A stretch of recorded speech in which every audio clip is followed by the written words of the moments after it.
जय श्री राम, जय सनातन। साथियों, हमारा जो सनातन धर्म है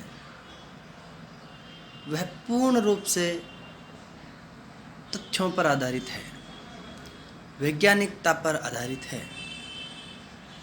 हमारा जो प्रत्येक संस्कार कर्म है वह पूर्ण रूप से सत्य है, शाश्वत है। हमारे जो सनातन धर्मावलंबी ऋषि परंपरा रही है वे सभी ऋषि मूल रूप से अपने आप में वैज्ञानिक थे। जैसे आज विश्व के बड़े बड़े अनुसंधान केंद्र जो अपने आप को कहते हैं और वो जो आविष्कार कर रहे हैं वो सब आविष्कार पूर्व में हमारे भारतीय ऋषियों मनीषियों ने कर दिए हैं और भारत की दर्शन और जीवन पद्धति ही पूर्ण रूप से वैज्ञानिकता के आधार पर रही है।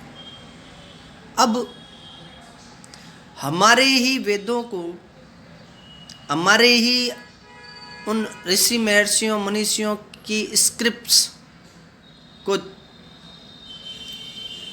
वो बड़े बड़े अनुसंधान केंद्र वाले देशों वाले लोग लेके चले गए थे। पूर्व में यहाँ बहुत विदेशी आक्रांत आए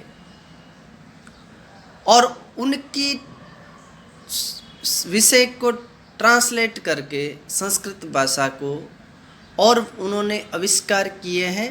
वो भारत के ही आविष्कार हैं, हमारे ऋषि मनीषियों महर्षियों के आविष्कार हैं।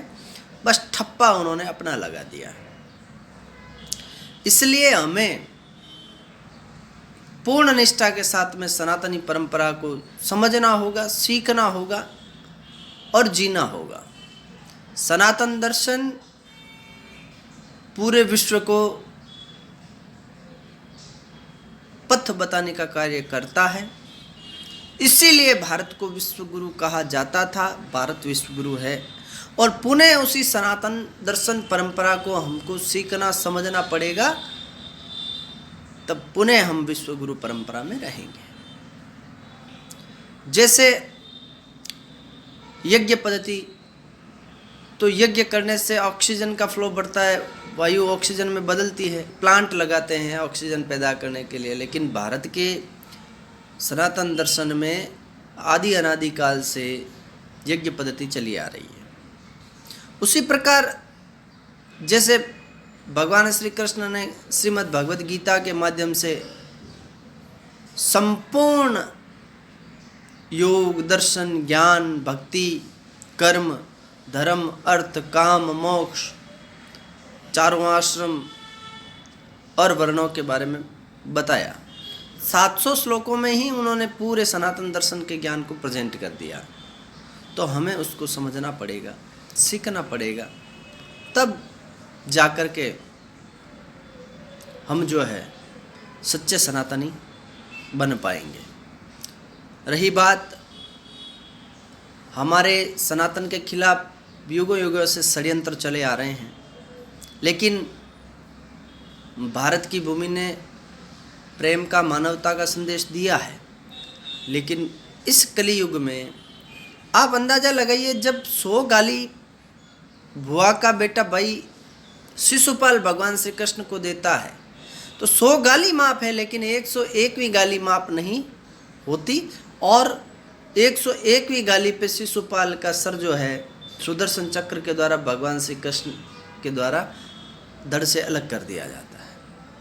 इसलिए दया की भावना रखनी है। अहिंसा हमारा परम धर्म है। कब? जब धर्म की स्थापना हो चुकी होती हो। भाई जब धर्म की स्थापना हो गई हो और सब धर्म के और सच्चे और सत्य मार्ग पर चल रहे हो, तब हमें अहिंसा का मार्ग अपनाना चाहिए।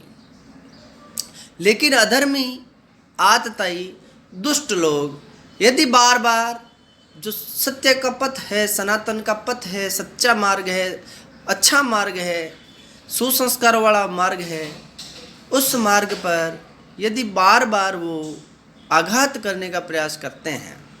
हो सकता है एक दो बार उनको मौका दीजिए, लेकिन ये कलयुग है। इस कलयुग में मौका देंगे तो पृथ्वीराज सिंह जी चौहान जैसा बर्ताव होगा। उन्होंने माफ़ किया और 16वीं बार वो छावनी में सोए हुए को रात को उठा करके गजनी लेकर के चला गया। आप उनको मौका देंगे तो आप अनेक उदाहरण देख सकते हैं। और गुरु गोविंद सिंह जी ने तो यहाँ तक कहा है कि आप तेल से हाथ गीला करिए, पूरे हाथ को आप तिल की